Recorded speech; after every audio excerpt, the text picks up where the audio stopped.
Put me in the game, coach. I knock it down at the buzzer like my name go. MJ fadeaway, ayy. I'm a game closer. Pull up in that blacked out truck like my name Ghost. Hit him with that fist pump. I just won the game, yo. I make a champagne ghost. Yo, yo, yo, yo, yo. Boom, boom, boom, boom, bam. Welcome to the Great Debate Show. I'm your favorite Uncle JJ. And as always, I got something to say. What do I have to say today? I want to talk about Nico Harrison and the Dallas Mavericks. They have parted ways with Nico Harrison. I told you all last night on the live stream when I talked about Monday Night Football. Packers, Eagles, 10-7, Eagles win. I was telling you all that last night and yesterday morning, I was letting you know on the live streams. The Great Debate Show is available on all social media platforms. Rate, review, follow, and on YouTube, subscribe and hit that notification bell because, well, you just never know when Unc might pop back up. Back to Nico Harrison. He's been fired from the Dallas Mavericks. The general manager, former general manager now, of the Dallas Mavericks is out of Dallas. I let you all know that it was coming. They had a few reports that was saying that, it was getting close. They were really thinking about it. And I'm like, well, if you're putting that out there, you're more than likely going to fire his ass. The Mavericks are expected to fire the general manager, Nico Harrison, on Tuesday, less than 1 year after they traded Luka Doncic to the LA Lakers. This is according to ESPN's Shams. The Mavs are going to fire him. It's kind of official. At some point today, they'll do it. They're putting it out there right now. So, yeah, he's gone. He's out of Dallas. So anyway, now the thing is, now that they fired him, what's next? I'll tell you about that just next because they've already put some guys in his spot, kind of. I'll get to that in a moment. But let's just, for a minute, dwell on Nico Harrison and the Dallas Mavericks. Now, look, I'm sure all the Dallas Maverick fans are happy to see this news. I'm sure that they're glad that this is what's happening because they've been wanting this since the day they traded Luka. And I'm going to tell you right now, they should have done this the same day or the day after they made this trade. Reason being, they haven't gave this trade time, to play out. I mean, it's been less than a year since it happened. It happened in January of 2025, and it's November of 2025. Luka Doncic has lost weight. Yes, he looks phenomenal. He's in shape. I don't know if he's really playing defense, like they want him to, but I'm sure he's putting in a better effort than he did, when he was, kind of big and out of shape. So he's lost the weight. All the things that Maverick fans think that he could have done in Dallas. You couldn't have got him on whatever plan that he's on, whatever diet and workout regimen that he's following now, whatever trainer that he got with. You couldn't do that in Dallas. Well, some people think that it took him to get traded before he woke up and saw what he needed to do. It took people like Steve Nash. Not Steve Nash. Why did I say him? I'm sorry. JJ Redick, the head coach of the Lakers, to get in his ass mentally and tell him verbally what needs to be done. You, and you. This is not championship level defense. And now they're 8-3 because of it. So the reason why he's fired is because the Lakers look good over there. Luka looks in phenomenal shape. And the Mavericks have gotten off to like a 2-8, 3-9 start, something like that. Not good right now. Cooper Flagg, the rookie, they got him playing at point guard. It's hard to find out if, what he's really going to be in the league because he's kind of playing out of character right now, out of position. But Jason Kidd is forced to do that, or he's testing this. He's trying this out because he doesn't have Kyrie. And the only person they signed was D'Angelo Russell. And take that with a grain of salt. So it may still work in the long haul is what I'm trying to say because, people question Jason Kidd and his methods with the way he utilized Giannis Antetokounmpo when he was coaching the Milwaukee Bucks.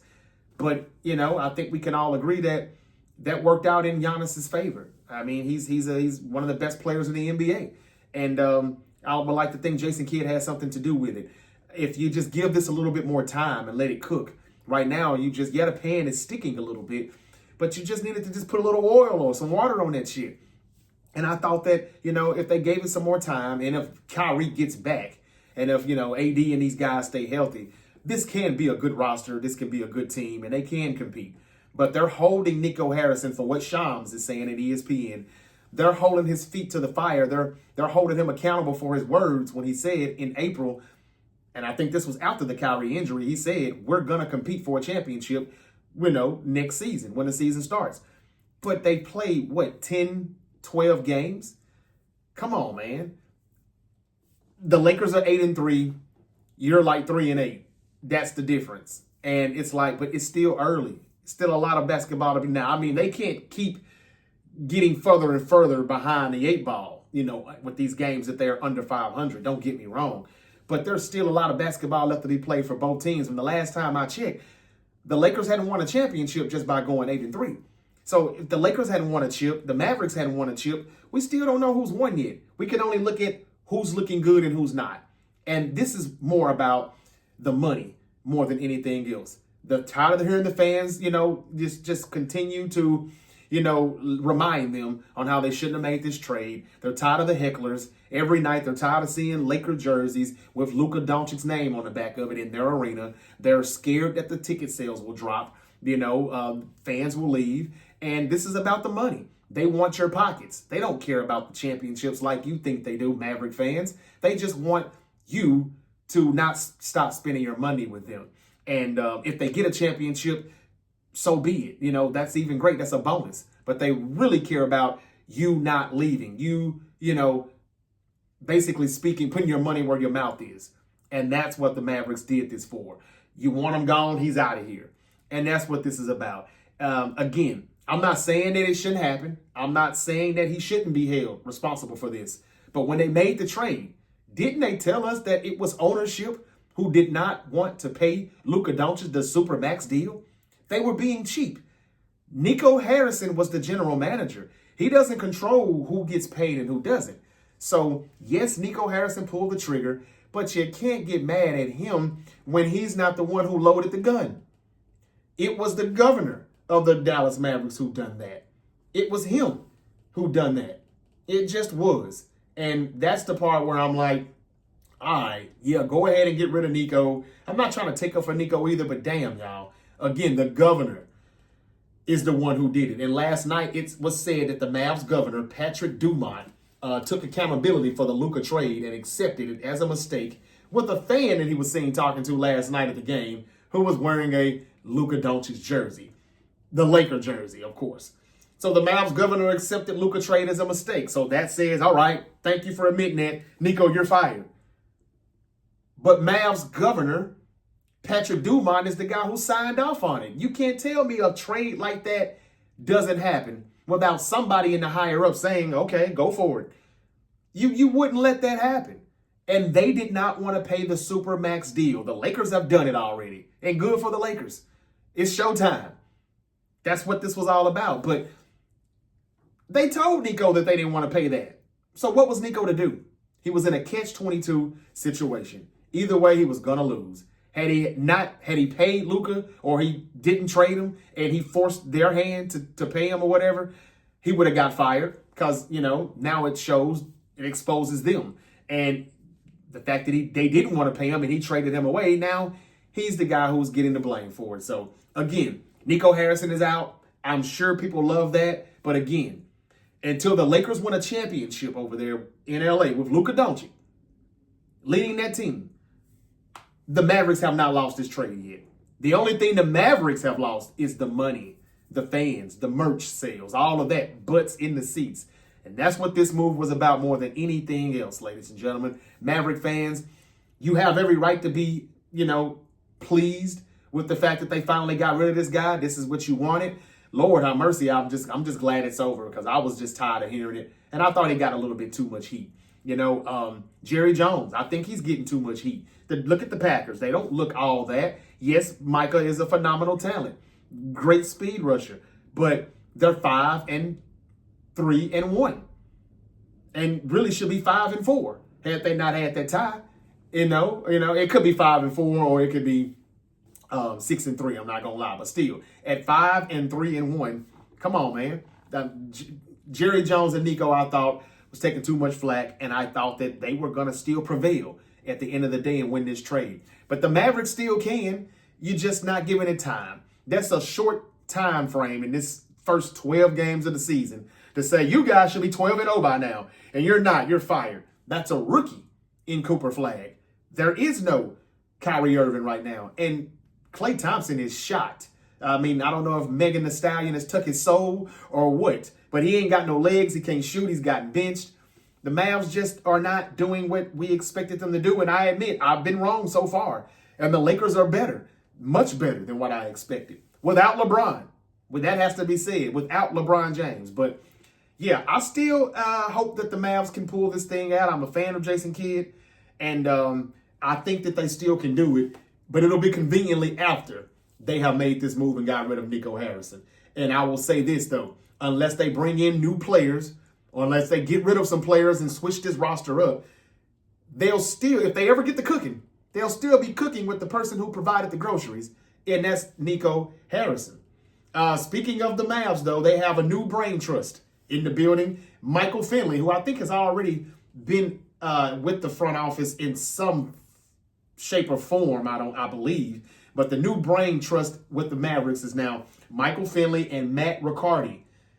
They will now lead the basketball operations in interim mode. That's according to ESPN. If they do a good job, if they can actually get this team to make a turnaround here between now and the end of the season, then maybe one of those or both of those guys could become, permanent at those positions and instead of interim. But right now, Michael Finley, we know him, a longtime Maverick, and Matt Riccardi. I'm not sure who that is, but those two will lead the basketball operations. All right, just wanted to say that about the Dallas Mavericks. It's over with for Nico Harrison. Again, yeah, it probably shouldn't have been done, but the Lakers ain't won nothing yet now.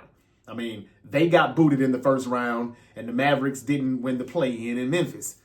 Neither one of them really accomplished anything. And we've got 12 games for this season to look at.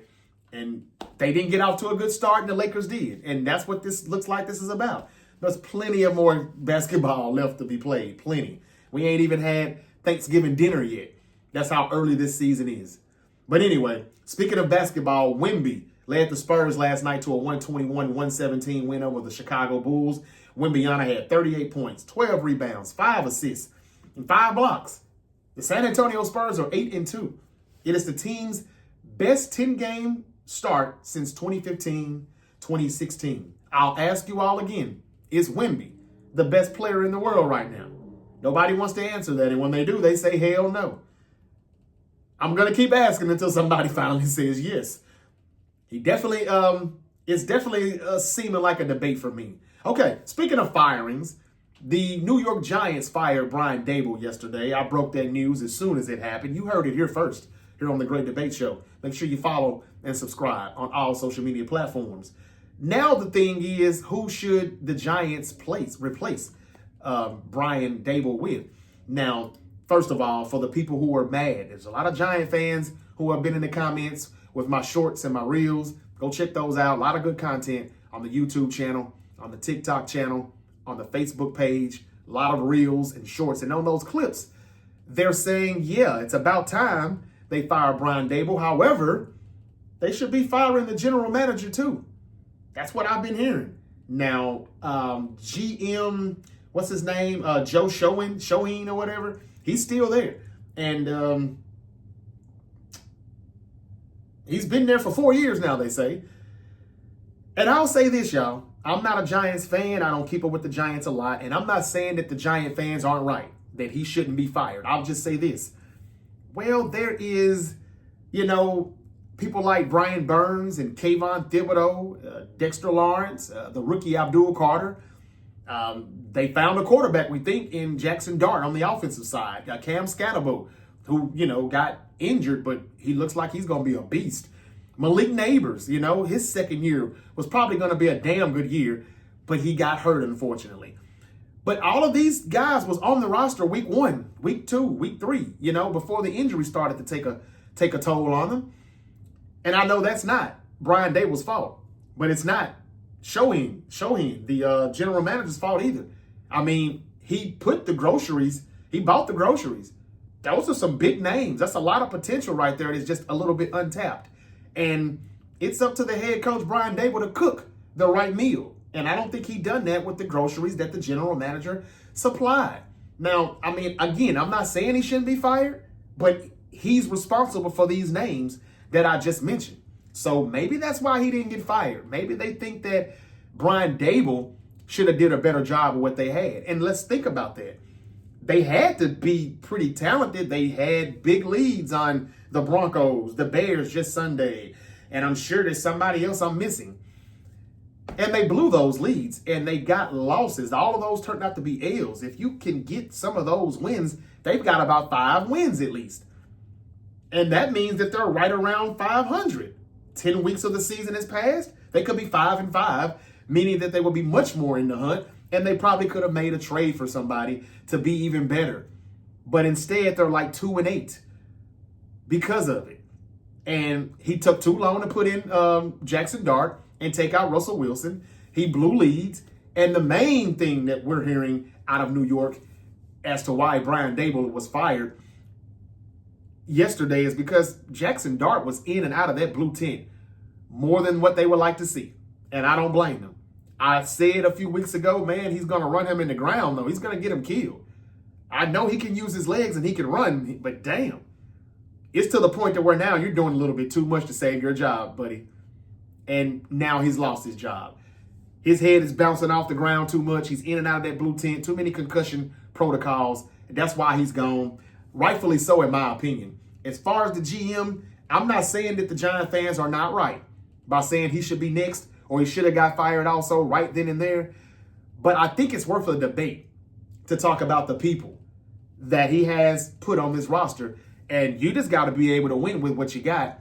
And Brian Daboll proved that he couldn't do that. Now, who could they replace him with? Well, you've got people like Joe Brady, OC of the Buffalo Bills. I think he's a good name. I like what he's done with Josh Allen and the Buffalo Bills.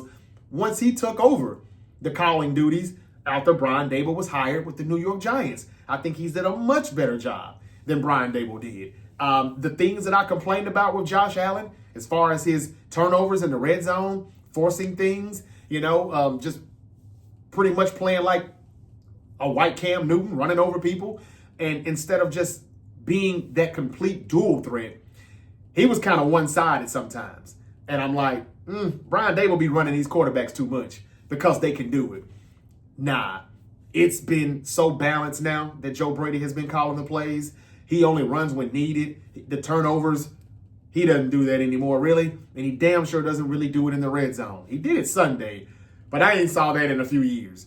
And now he's an MVP player, carrying a team that has less talent now around him than it did when Brian Daboll was calling the plays for him. So Joe Brady is another good name for the Buffalo Bills. For the New York Giants to be their head coach. OC, Joe Brady. There's other names like Mike Kafka, who's their interim head coach right now. He was their OC this season.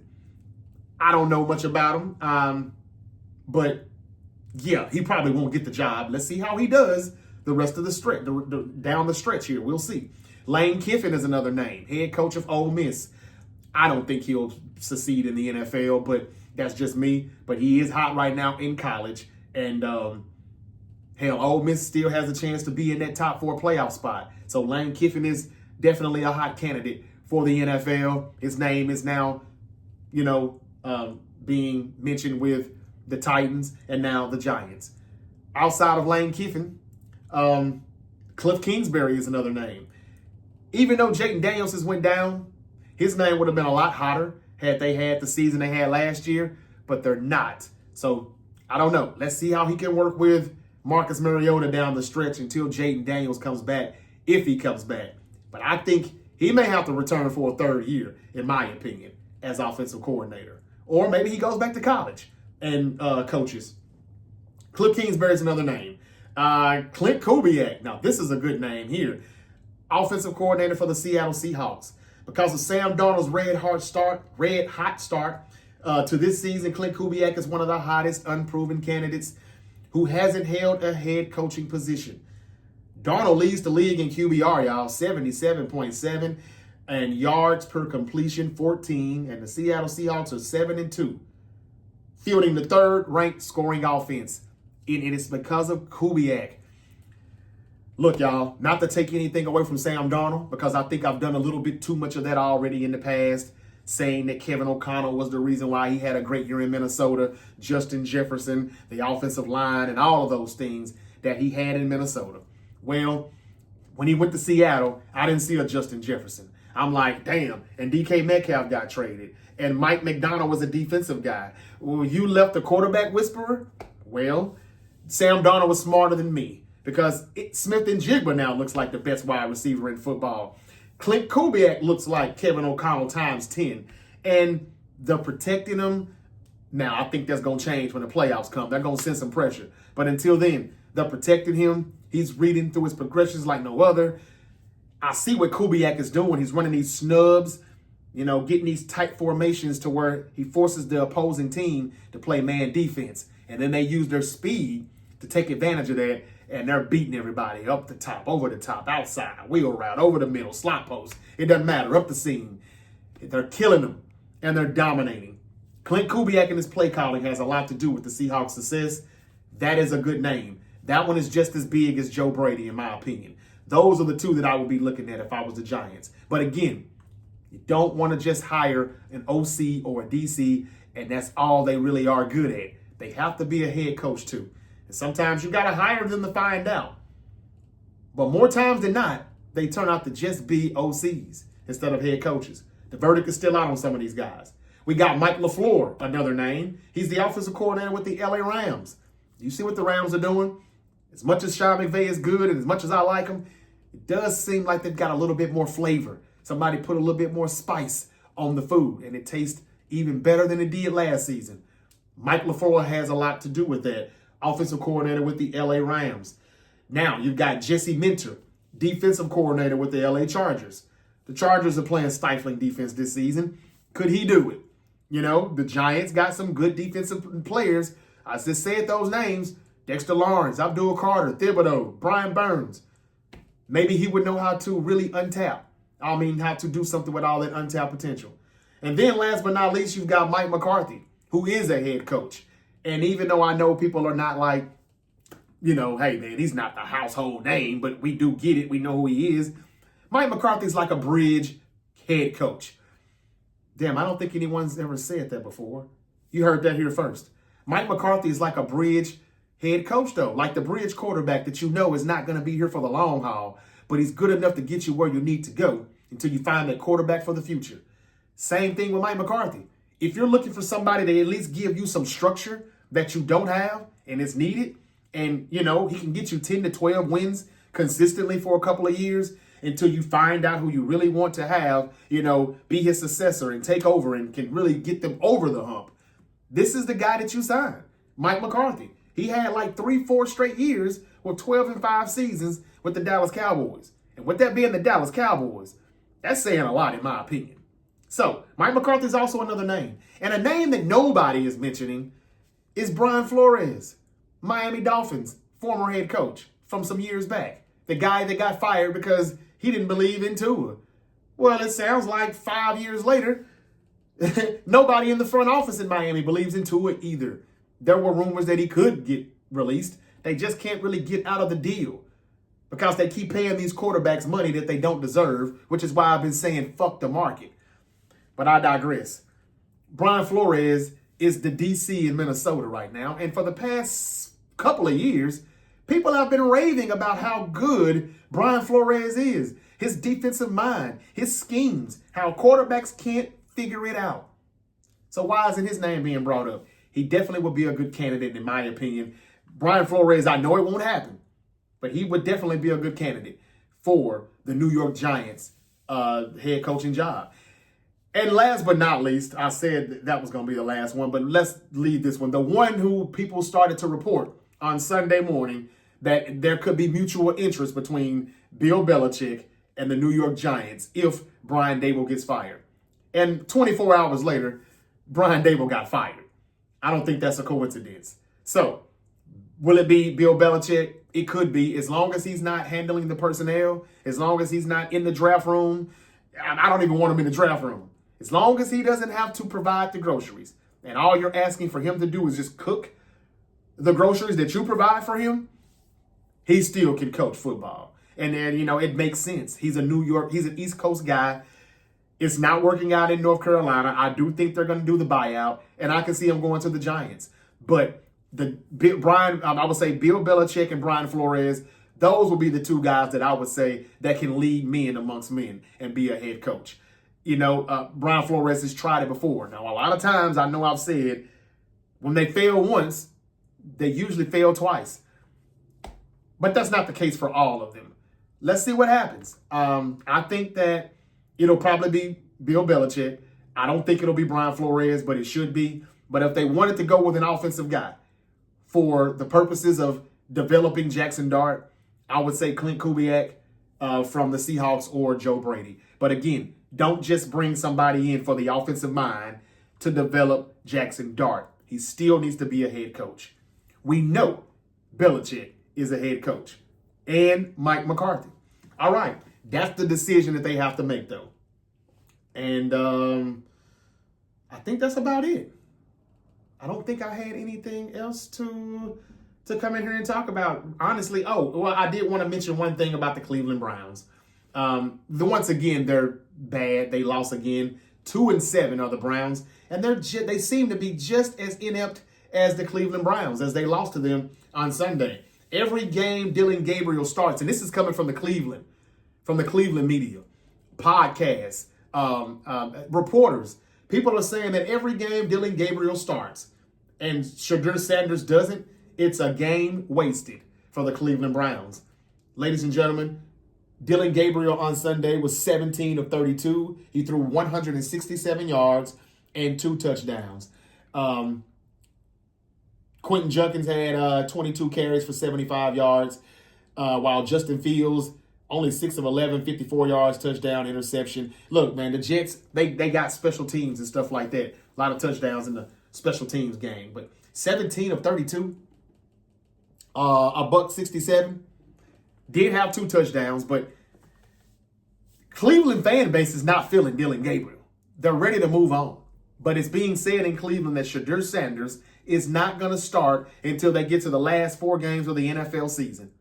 And people in Cleveland they're saying that if that is true, what they're hearing, that he won't start until the last 4 games, then Kevin Stefanski is not going to bench Dylan Gabriel until that time. But why not? If you're not seeing any progression, why not see what Shedeur has before we get to the end of this season? 4 games is not a big enough sample size to say, yeah, we got to draft another quarterback with the number 2 or number 3 pick of the draft that we're going to get. We got to put it on another quarterback. When you didn't even get to see if Shedeur really can play or not. Now they're saying he's not ready, but why not? He's saying it's the back injury, but people are posting videos showing that there really is no back injury. He looks fine to me in practice. What the hell is going on in Cleveland, and why is Stefanski still the head coach? I expect to hear his name at the end of the day. He wanted Dylan Gabriel. The general manager wanted Shedeur Sanders. I can't wait to see what they're going to do in the 2026 NFL draft. But I know one thing. I told you why we wouldn't see Shedeur Sanders until there were pretty much going to be backups, third stringers, practice squad players that he would be throwing to, just like it was in the preseason. And that would hurt his development, and you would just say, well, hey, he didn't look that good, did he? He's not playing with the same players that Joe Flacco and Dylan Gabriel played with. Joe Flacco should have never even been a starter in the first place for this team. And then you trade him within the division to the Bengals, who still may have a shot.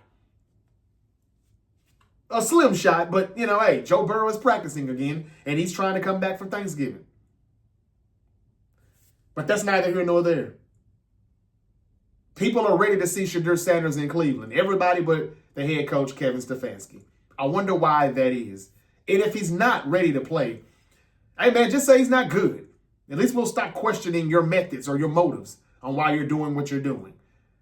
But, yeah, if that's true, that they don't want to play him until the last 4 starts of the season, we're going to see Dylan Gabriel until the last 4 games of the season. All right, that's pretty much all I got. Basketball action last night, I gave you some of that. The Spurs look good. The Mavs have fired Nico Harrison because they don't look good. The Lakers are 8-3. They do look good. But it's a long season ahead of us, a very long season. And we don't know if the Lakers could beat the OKC Thunder in the best of 7. We don't know if they beat the Denver Nuggets in the best of 7. We don't know if they beat the Houston Rockets. All we know is they're having a good start right now. And they're doing it without LeBron. Tomorrow I'll explain to you why Paul Pierce may not be wrong when he said LeBron needs to come off the bench when he comes back from his injury.